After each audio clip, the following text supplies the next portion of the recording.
Bom dia, queridos e amados irmãos. Mais uma vez aqui estamos para conversar com os irmãos, para ir ao vosso encontro, levando uma pequena porção da palavra de Deus. Pequena em tempo, porém, creio eu, grande, pelo seu poder, pela sua ação, por ser a palavra de Deus. O nosso culto dominical deste terceiro domingo, dia 17 de janeiro, a lição de número 3, que tem o título de Mantendo o Foco em Deus. Mantendo o foco em Deus. O seu autor, o apóstolo Josué Ebenezer, e o texto áudio Esdras, capítulo 4, verso de 1 a 3, que vou procurar ler para os irmãos nesta manhã. Chegando, pois, o 7º mês, estando os filhos de Israel já nas cidades, ajuntou-se o povo como um só homem em Jerusalém. E levantou-se Jesuá, filho de Josadaque, e seus irmãos, os sacerdotes, e Zorobabel, filho de Sealtiel, e seus irmãos, edificaram o altar do Deus de Israel, para oferecerem sobre ele holocaustos, como está escrito na lei de Moisés, o homem de Deus. E firmaram o altar sobre as suas bases, porque o terror estava sobre eles, por causa dos povos das terras, e ofereceram sobre ele holocaustos ao Senhor, holocaustos pela manhã e à tarde. Que maravilha, meus irmãos! O culto estava esquecido, o templo destruído, o altar quebrado. Eu preciso fazer uma mensagem sobre isso para a igreja. Vamos nos deter lição, né?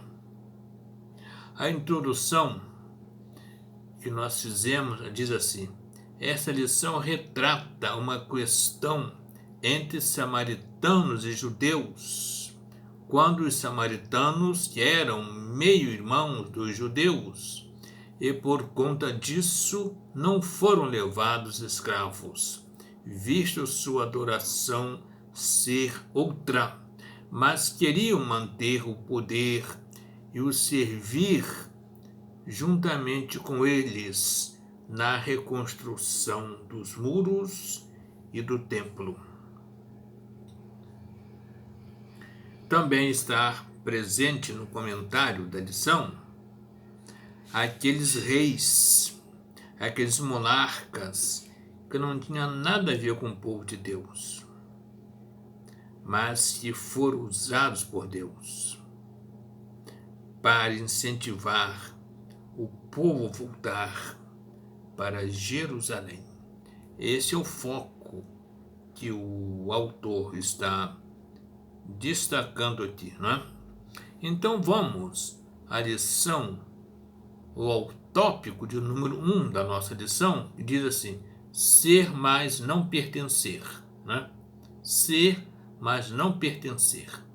A questão abordada pela lição são os reis, os monarcas, que não faziam parte do povo de Deus. Eles foram usados, foram instrumentos nas mãos de Deus. Eles tinham como interesse a paz da sua nação, que era muito grande, e os tributos, os impostos, a riqueza. Mas como a mão de Deus estava nesse negócio, estava presente, porque era profecia do profeta de Deus Jeremias, se cumpriu a profecia. E aqueles monarcas, eles não puderam olhar o seu contexto, os seus interesses. Eles foram como que anestesiados pelo poder de Deus. E disseram: todos os judeus quiseram voltar para a sua pátria, para reconstruir o templo, reconstruir a cidade, que o voltem, e o voltem com riquezas, e o voltem com todos os subsídios para eles se reinstalarem na sua terra.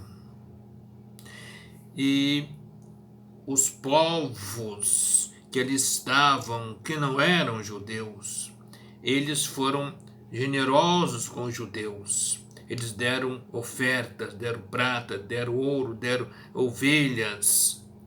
E eles vieram com aquela bagagem natural de pastores de ovelhas e começaram a reconstruir a cidade. Começaram pelo templo que estava caído. Meus irmãos, quando a mão de Deus atua, os homens se tornam objeto nas suas mãos e fazem aquilo que Deus manda, até mesmo aqueles que não são do povo de Deus. Foi assim que aconteceu, né? Então eles não pertenciam, mas foram usados por Deus. Deus tem uma missão para seus servos. Este ponto fala das funções que cada líder assumiu dentro de sua vocação. Deus trouxe de volta o seu povo, mas trouxe os líderes presentes. Meus irmãos, o povo não vive sem liderança. O povo precisa de um líder. E como tais líderes de Deus, né? O profeta Jeremias, ele registra assim, Deus falando: eu vos darei pastores segundo o meu coração, que vos guie com inteligência e com ciência. Se Deus não levantar líderes, não adianta os homens levantar, que não vai dar certo, tá? Se os homens começarem a brigar porque querem o seu líder e ignoram o que Deus quer fazer, aí vai tudo de água abaixo. É preciso sensibilidade para que ouçamos e olhos para que vejamos o que Deus quer nos fazer. 3. Identificando os opositores.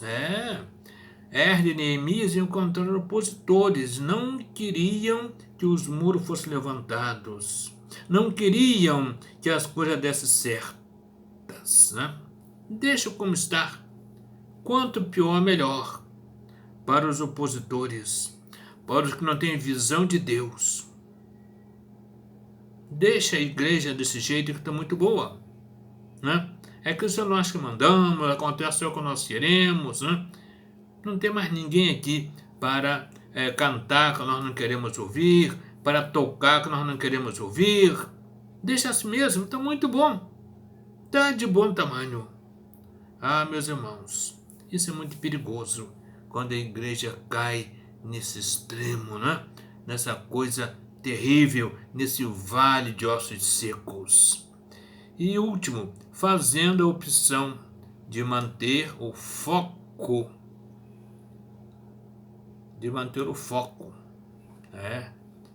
foco é de ter visão. O foco é ali. Vamos trabalhar nessa direção. Líder precisa ter foco para chamar a igreja, para combinar com a igreja, mas irmão, o foco é este. Vamos caminhar nessa direção. E se não houver obediência, aí as coisas vão continuar dando errado. Mas não foi o caso de Neemias e Esdras. O povo estava voltado, estava focado nos seus líderes. Eles obedeceram e Deus fez com que a cidade fosse restaurada, o templo, o culto, a adoração, e ficou uma bênção aquele lugar. Quando o povo ouviu a voz de Deus e obedeceu, ao Senhor, né? Deus, eu ia falar Jesus, mas Jesus é Deus no Novo Testamento. Que Deus nos abençoe. Nós temos aniversariante, irmão Adilson, dia 21.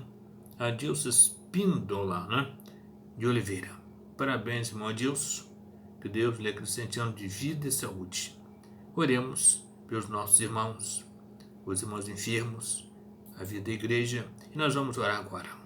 Deus, despeça-nos com a tua paz do culto dessa manhã. Abençoe o irmão Adilson, que aniversaria no dia 21. Abençoe os irmãos, porque oramos, porque estão enfermos. A irmã Leila Maurício, a irmã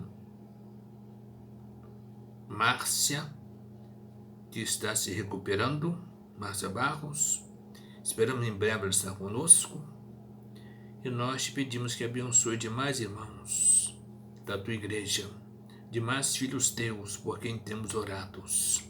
Abençoa a vida da igreja nesses tempos de restauração, nesses tempos que trabalhamos com o desejo de ver uma igreja integrada, restaurada, trazendo os jovens, adolescentes, as crianças, as famílias que estão do lado de fora, trazendo para dentro, para que tenhamos uma igreja abençoada, uma igreja forte, uma igreja ativa, uma igreja que conquiste o bairro para o Senhor.